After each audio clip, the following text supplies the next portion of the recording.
I recently released a video just talking about what has transpired with AMC and how people have lost so much money. And I sort of described why I believe that people are going to lose more money on AMC in the future. But that got me thinking. It's been 2 years or a little bit over 2 years since that whole GameStop AMC fiasco happened. And what you guys may not have realized is when I first started this channel, when I had less than 100 subscribers, I actually was invited onto a comedian and actor's podcast to discuss the whole GameStop situation. And so in this video, I'm going to give you a clip of me discussing that whole GameStop situation. And so we'll link to that video right after that intro.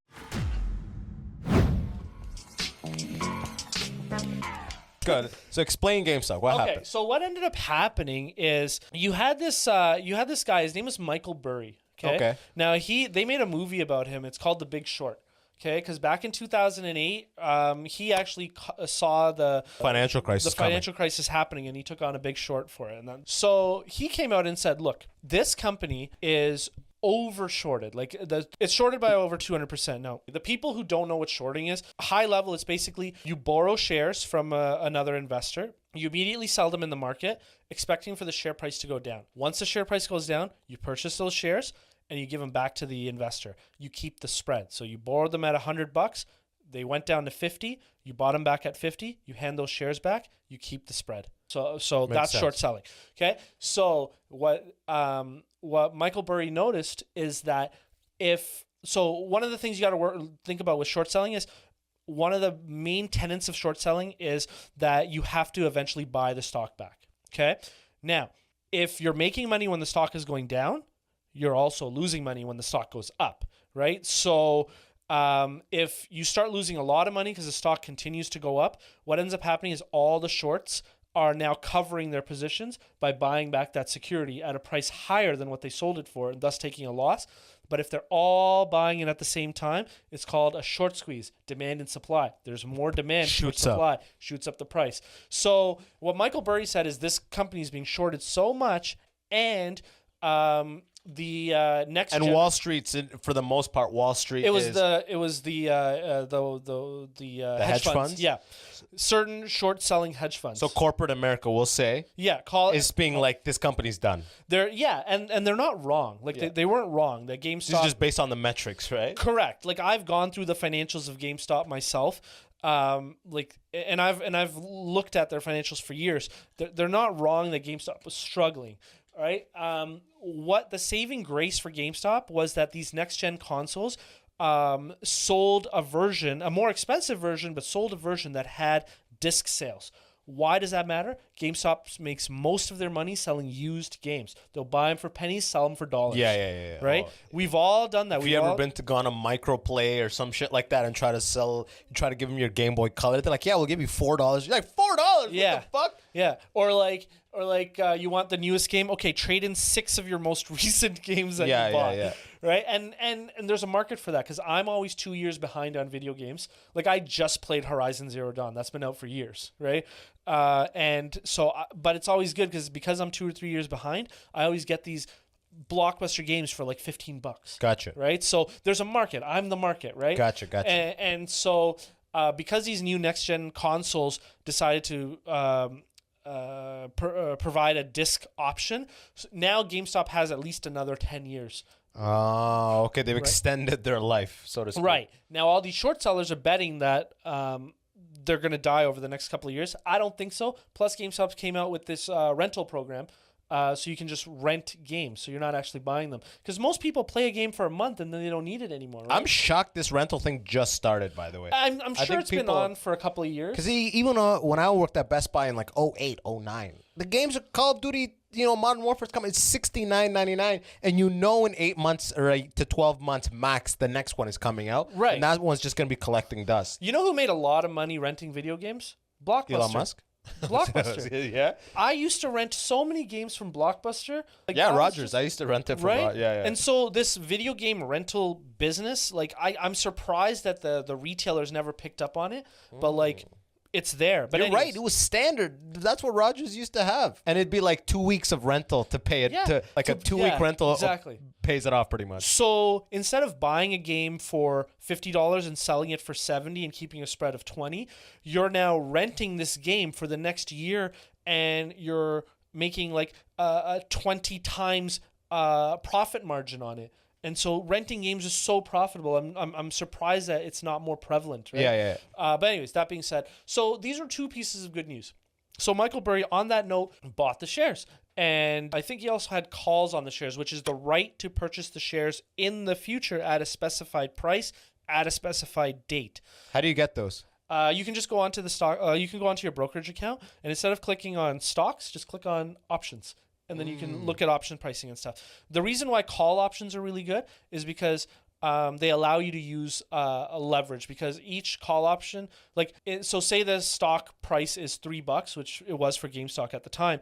If you buy a call option for the right to buy it at $3 a year from now, the call option might be like 30 cents, right? So I am accessing the right of $3 with only using 30 cents. So if I have, $100 million, I'm significantly increasing the number of shares I have access to by doing call options. This is how Keith Gill, the guy who popularized the short squeeze on Wall Street Bets, they call him Deep Effin' Value, or they'll call him Roaring Kitty. That's how he made a lot of his money. But now let's go into his thesis, okay? So the good thing for us, and I'm actually releasing a video on this, and I'll provide it to you to put the link if you want to. But I actually go through his investment thesis on GameStop, but in general, right? And what you'll realize is this guy's actually brilliant. His investment style is very much like Warren Buffett's, because what he said was, this is not a company that's going out of business. This is actually a cigar butt, or maybe like a roach. He described it as a roach. Like, it's not the best toke you'll take, but it's a good toke, right? And so what he said this is, guy sounds like the coolest investor possible, right? dude, it's kind of like fucking two bitches at once. You know what pull out, you're like, damn, you know what I love? Killing it. He's like a 36-year-old guy or 34-year-old guy. I don't know. But you know what I love about him the most? He's a huge Star Wars nerd, which is great because I have Baby Yoda in all of my videos. So actually, I saw that in the back. Yeah. So basically, what Roaring Kitty was saying was that any good news on this name, because it's being so heavily shorted, the stock price could jump. Like, it could jump to like $10. That's what he was saying. And so what ended up happening is this guy who made billions of dollars on a pet foods retailer. I forgot what the pet food retailer name is. I just made a video on it, but this guy, he ended up buying, I think it was like 10% of the shares of GameStop, and he wanted a board seat on it. And he said, look, we're gonna digitize this platform. So that's good news. Right? Now they're bringing in Amazon executives to come on to GameStop, and they're going to turn it into this like an online rental type thing. Gotcha. Just a digital business. They're going to take it into the 21st century. That's really good news. What ends up happening? Our boy Keith is already in his shorts. He's been in it before March, before the whole thing. He is already long the stock when it was $3, $4, right? Yeah. Now, he owns it. He's not shorting it. He owns it, and he's not shorting it. He owns it, and he buys calls on it as well. And now 5 months later is when that investment was made by that billionaire guy. Okay. So what happened? What investment? So that billionaire, the guy who made money on selling like the dog food products. Yeah. Chewy.com. That's what it was. And he made the investment into GameStop. He bought. I think it was like 10% of the shares. And he said that this company is not dying, and we're going to transform this into a digital platform.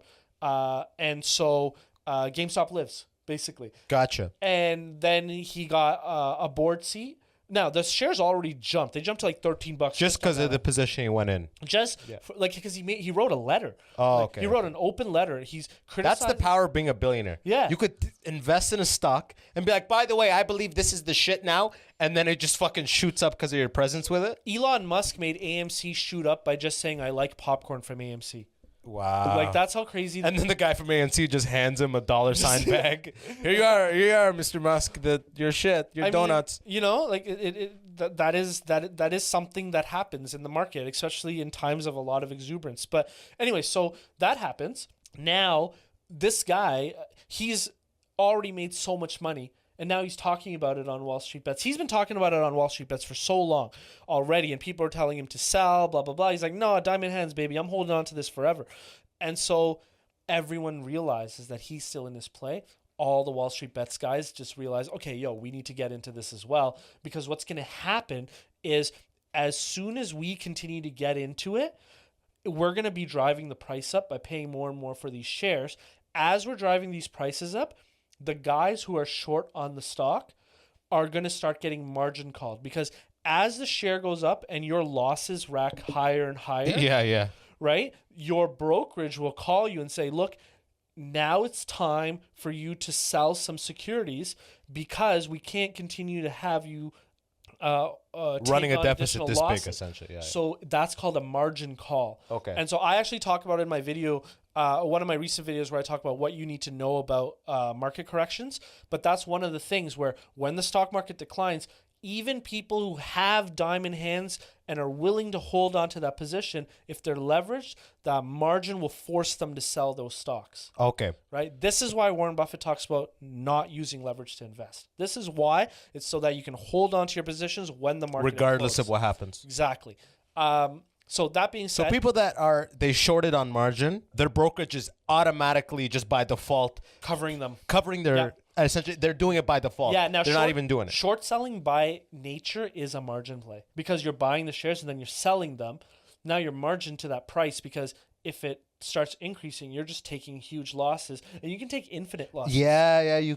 Like the share price. But you can't. You just said it'll automatically sell it. No, what I mean is theoretically. Oh, you can go gotcha. to infinity, right? Gotcha, Like yeah, share yeah, prices yeah. can go up forever. You can. When will it usually make the call, the margin call? Is it like 3 times or like? So like 50%, I would say, would be for most people. It'll pull it. Yeah, Gotcha. for most people. So that happened. All of the shorts, all of the things got triggered at the same time, and the short squeeze happened. And it just started happening. Now, I thought the short squeeze was over at $50. Yeah. Okay, because on one Friday. This was before the last UFC event happened. This is how funny my day was. I'm like, this is just a typical short squeeze. I want to give it some light because a lot, like tomorrow, there's shares that are going to tank and nobody's really going to know about it. But this is interesting, and I want people to know about this. So I make this video about the short squeeze. I talk about the GameStop people. I talk about the Chewy.com people. I was even going to talk about Amazon and how they're getting involved. Like some of their executives are moving over. But I just, and then in the final part of it, I said, don't get involved. Don't get involved in this. Where did Reddit come into all this? Because I've heard Reddit. So Wall Street Bets is a page on Reddit. Oh, gotcha. It's a subreddit. And that's where, self-described degenerates talk about gambling as investing, essentially. Gotcha. Right? Okay. Like Reddit has a lot of sound value investing type pages, but then there's one just for your day traders. So our red pill is like Wall Street Bets for investing. Yeah, but I wouldn't even call them red pilled. I know people are gonna hate me for this, but like you guys are just degenerate gamblers. Like that's really what it is, and there's nothing wrong with it. I just remortgaged my place. I'm gonna go all in on GameStop. Straight up. And you know what? I started following all of these guys after I made that video because I wanted to know how, I don't want to say I called it, but like I specifically did call it in the video where I said this is gonna implode and people on both sides are gonna lose money, but I'm not going to get into it. But what I wanted to do is I wanted to see how people react on its way up and on its way down. The number of private messages and stuff I was getting when this thing kept going past $50 and it got to 300 and whatever. All these people, I had people online calling me a shill, and I work for the hedge funds. I had friends saying, bro, diamond hands, like I'm making so much money. Diamond hands means what? I'll never let go? I won't sell. Like my hands aren't shaky. Gotcha.